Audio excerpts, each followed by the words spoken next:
두 개만 봐. 두 개, 딱 두 개. 안녕하세요. 트이다 언어인지 심리연구소의 최승구입니다.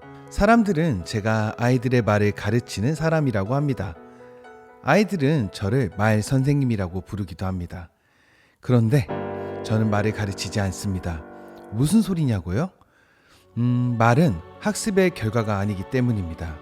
말은 소통하고 싶은 마음에서 시작된 결과라고 생각합니다.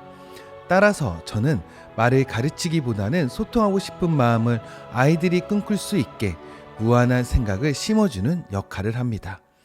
그러한 과정이 아이도 치료사도 재미있다면 치료의 효과는 말하지 않아도 예측할 수 있습니다. 단순 언어 발달 지연부터 자폐 스펙트럼, 뇌병면, ADHD, 구개파열, 조음장애, 말더듬 등 다양한 원인으로 인하여 소통에 어려운 대상자들이 저를 찾아옵니다. 그중 저는 ADHD에 관한 치료 기록들을 앞으로 여기에 남겨두려고 합니다. 이렇게 기록을 남기는 이유는 아주 명백합니다. 첫째, 치료에 관한 기록을 작성하면 생각이 정리되면서 치료에 관한 아이디어가 더 많이 떠오르기 때문입니다. 둘째, 임상 현장을 공유하여 재활을 고려하시는 부모님과 언어치료사 등 동료분들에게 바른 정보를 제공하고 싶기 때문입니다. 그럼 시작해 보겠습니다. 여러분은 ADHD가 무엇이라고 생각하시나요? 뜻, 정의, 진단 기준 이런 것들 인터넷 찾으면 다 나옵니다. 그럼 제가 생각하는 ADHD를 딱 한마디로 표현하면 조절의 어려움이라고 말씀드리고 싶습니다. 이런 조절의 어려움은 집중력 조절, 행동 조절, 운동 조절 등 다양한 영역의 조절과 관련이 있습니다. 자, 여기 스위치가 있습니다. 스위치는 껐다와 켰다만 있습니다. 중간에 단계는 없습니다. 조절은 스위치가 아닙니다. 자, 이번에는 여기 다이얼을 보실까요? 다이얼은 범위가 있고 조절할 수 있습니다. 범위가 많다는 것은 더 미세하게 조절할 수 있다는 것을 의미합니다. 만약에 나의 감정이 스위치처럼 편안하다와 화나다만 있다면 좋을 때는 엄청 좋고 화났을 때는 엄청난 대폭발을 일으킬 것입니다. ADHD 대상자들은 마음속에 다이얼이 없거나 있다 하더라도 조절의 범위가 상당히 제한적입니다. 이러한 조절의 어려움은 충동성에 기인합니다. 이러한 충동성을 조절하기 위해서 가장 우선적인 조처는 소아정신과에 가서 의사 선생님과 상담을 통해 정확한 상태와 그에 따른 처방을 받는 것이 치료의 첫걸음입니다.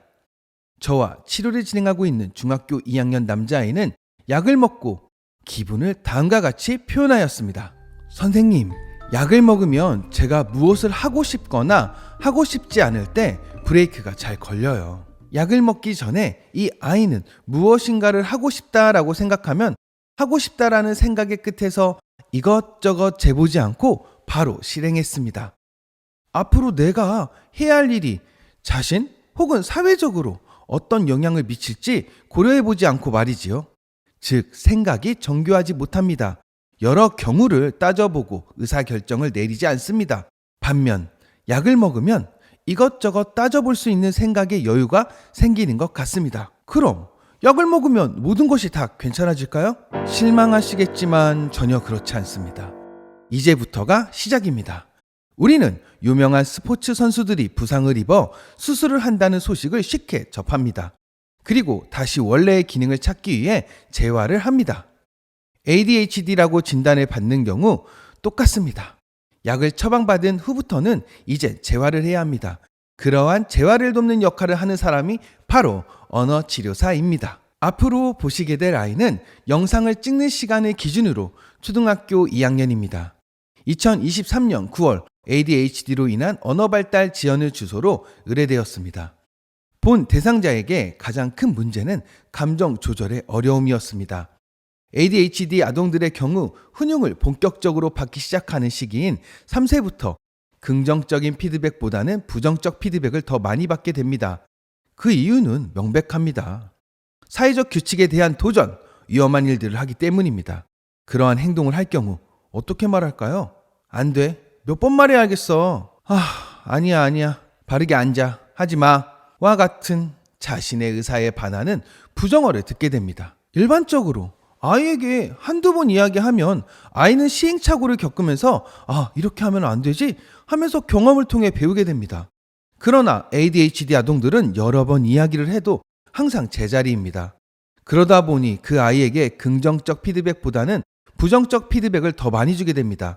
그렇게 오랜 기간 부정적 피드백을 받게 되면 정서가 불안하게 됩니다.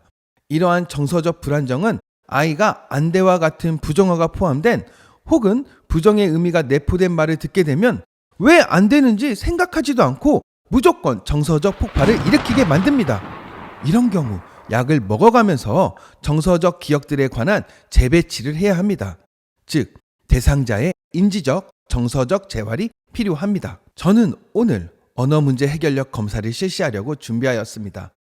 대상자가 왜, 어떻게라는 질문에 어떻게 반응한지를 기록하고 또래 수준과 비교하고 싶었습니다. 두 개만 봐. 두 개, 딱 두 개. 싫어. 아니 그거 봐봐. 선생님한테 해줘봐.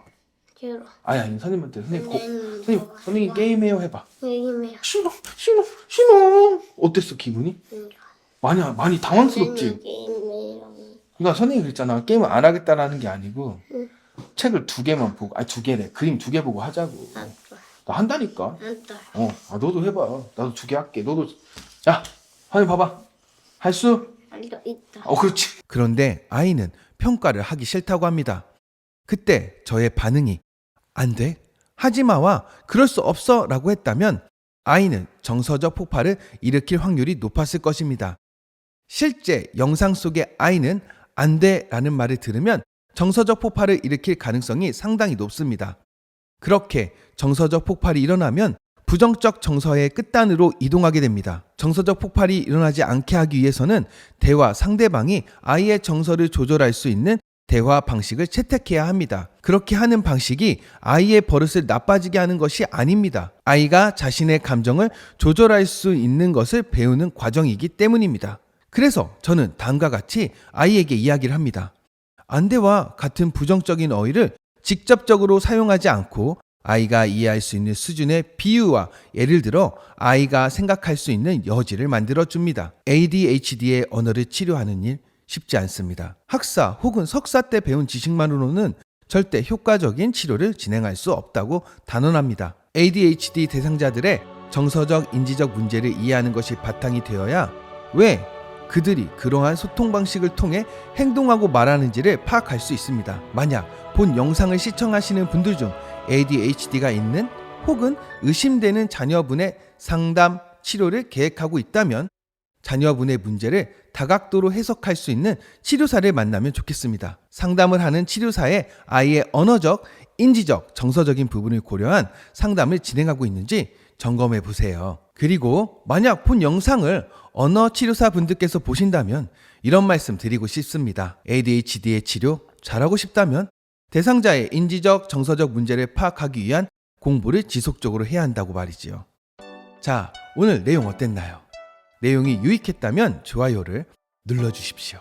요즘 영상 자주 올리니 구독과 알림 설정까지 해주시면 유익한 이야기로 찾아뵙겠습니다. 말과 생각, 그리고 마음이 트이길 바라는 저는 이만 물러가겠습니다. 감사합니다.